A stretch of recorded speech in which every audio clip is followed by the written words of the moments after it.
उत्तर प्रदेश में चौथे चरण का चुनावी मुकाबला आज संपन्न हो गया है। 9 जिलों की 59 सीटों पर हुए इस मुकाबले में कई दिग्गज नेताओं की प्रतिष्ठा दांव पर लगी है। यूपी में जिन 9 जिलों में आज चौथे चरण का मतदान संपन्न हुआ है, इसमें लखनऊ, बांदा, फतेहपुर, हरदोई, लखीमपुर खीरी, रायबरेली, सीतापुर, पीलीभीत और उन्नाव जिले शामिल हैं। इन जिलों की 59 सीटों पर कुल 624 प्रत्याशी मैदान में हैं। भले ही वोट इन उम्मीदवारों के लिए पड़ेंगे, लेकिन इस चुनाव में इन उम्मीदवारों के अलावा कई दिग्गज नेताओं की प्रतिष्ठा भी दांव पर लगी है।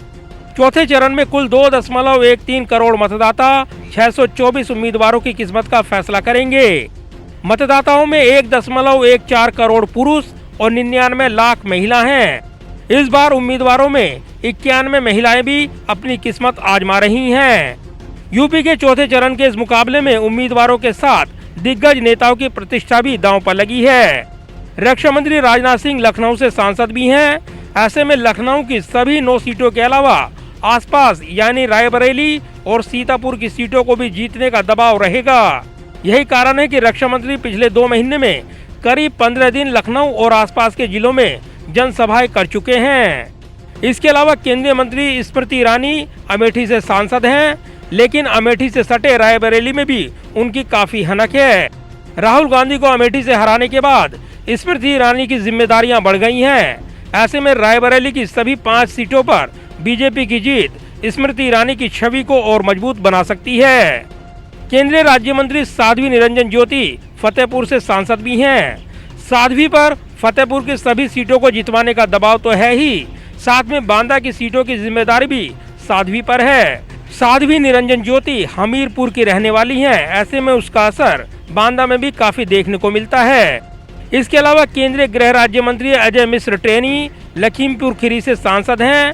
पिछले 2 महीनों से वो काफी चर्चित रहे हैं। टेनी के बेटे आशीष मिश्रा पर किसानों के ऊपर गाड़ी चढ़ाने का आरोप है। विपक्ष ने इस मुद्दे को न केवल लखीमपुर खीरी में बल्कि पूरे प्रदेश में जोर शोर से उठाया है। ऐसे में टेनी पर लखीमपुर खीरी की सीटों को जिताने का काफी दबाव है। इधर केंद्रीय राज्य मंत्री कौशल किशोर लखनऊ की मोहनलालगंज सीट से सांसद हैं। ऐसे में लखनऊ की सीटों को जिताने का बोझ भी उन पर है। कौशल के परिवार के 2 सदस्य खुद विधानसभा चुनाव लड़ रहे हैं। ऐसे में चुनौती और बढ़ जाती है। इसके अलावा राज्यसभा सांसद और दिग्गज नेता नरेश अग्रवाल की साख भी इस चुनाव से दांव पर लगी है। हरदोई से उनके बेटे नितिन अग्रवाल खुद चुनावी मैदान में हैं। ऐसे में नरेश अग्रवाल हर हालत में ये सीट अपने बेटे को जितवाना चाहेंगे।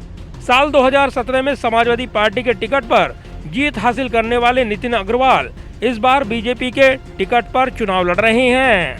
वहीं कांग्रेस की अध्यक्षा सोनिया गांधी के सामने सबसे बड़ी चुनौती रायबरेली की सीटों पर जीत हासिल करने की है। पिछली बार रायबरेली की 2 सीटें कांग्रेस के कब्जे में गई थी, लेकिन इस बार दांव उल्टा है। रायबरेली की विधायक अदिति सिंह ने कांग्रेस छोड़कर अब बीजेपी का दामन थाम लिया है। ऐसे में सोनिया गांधी और कांग्रेस की पूरी टीम वापस इस सीट को जीतना चाहेगा। रायबरेली और आसपास की सीटों को जितवाने का प्रियंका गांधी पर भी काफी दबाव रहेगा। जाहिर है यूपी में 4 चरणों का चुनावी मुकाबला संपन्न हो गया है। अब 3 चरणों का चुनावी मुकाबला बचा है। यूपी में 7 चरणों में चुनाव होना है और ऐसे में अगले चरण को लेकर चुनावी घमासान पर तमाम निगाहें लगी हैं। कैमरामैन पवन शर्मा के साथ प्रदीप कुमार, टोटल न्यूज़, दिल्ली।